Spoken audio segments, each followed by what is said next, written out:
The name sounds strange when you stop to think about it. Hot dogs are not made from dogs. They never were. And yet the name has persisted for generations, becoming so normal that most people no longer question it. So how did a food with no connection to dogs end up with such a misleading name? The answer sits at the intersection of language, immigration, humor, and how names evolve over time. To understand it, we need to go back to where hot dogs actually came from. Long before hot dogs were sold at baseball games or food carts, similar sausages were common in parts of Europe. In Germany, sausages were a staple food, and different regions developed their own versions. One of these sausages was associated with the city of Frankfurt. Another was linked to a long, thin shape that people jokingly compared to Dachshund dogs. That comparison matters. The Dachshund is a long-bodied dog, often described as sausage-shaped. The visual similarity led to jokes, cartoons, and nicknames connecting the dog to the food. When German immigrants brought their sausages to the United States in the 19th century, they also brought their humor and terminology with them. At first, the sausages were not called hot dogs. They were called Frankfurters, a name that reflected their origin. In some places, they were also called Wieners, another regional reference. These names were accurate but unfamiliar to many English speakers. As the sausages became more popular, vendors looked for ways to make them memorable and approachable. Humor helped. The nickname hot dog likely emerged as a playful reference to the Dachshund comparison, not as a literal description of ingredients. There is no evidence that hot dogs ever contained dog meat as a standard practice. However, rumors and jokes amplified the name. In the late 19th and early 20th centuries, food safety regulations were weaker than they are today. People were suspicious of processed foods and unfamiliar meats. Jokes about mystery ingredients were common. Calling the sausage a hot dog leaned into that humor. It was catchy. It was slightly provocative. And it stuck.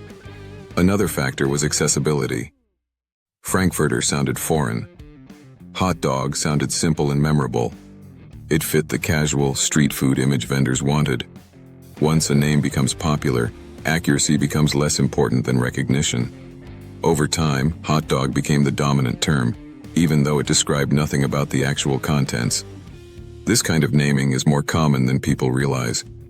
Language often prioritizes familiarity over precision. Words survive because they are easy to say, easy to remember, and socially accepted. Hot dog met all three criteria. As the food spread across the country, the name detached further from its origin.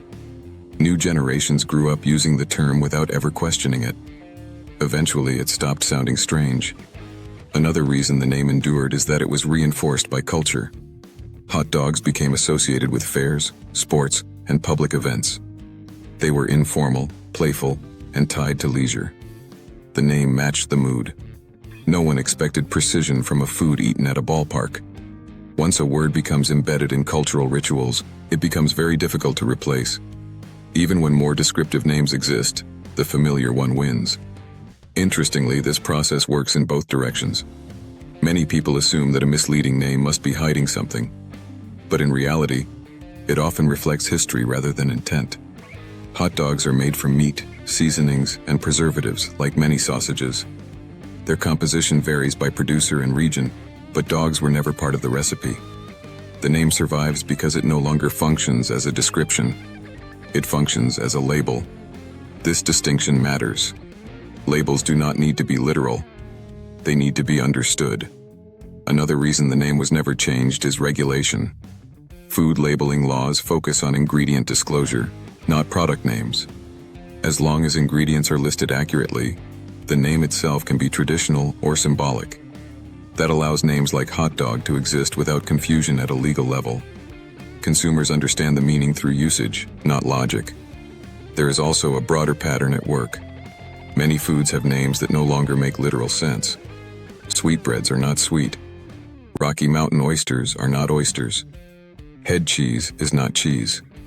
These names persist because they signal familiarity within a cultural context.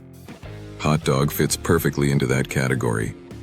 It is a linguistic shortcut that tells you what kind of food experience to expect, not what the ingredients are.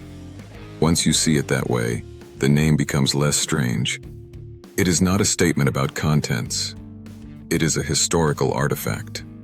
Understanding this also explains why the name has survived despite modern transparency around food production. Even with clearer labeling and stricter regulations, there is no incentive to rename something that works. Changing the name would create confusion, not clarity. People would not suddenly understand the product better. They would simply have to relearn what they already know. So the name remains. Not because it is accurate, but because it is effective.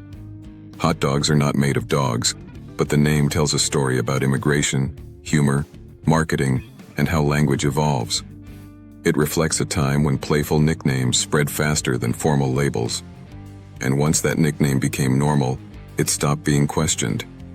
That is how a food with no connection to dogs ended up being called a hot dog. Not by deception, but by history. And that is why hot dogs are not made of dogs.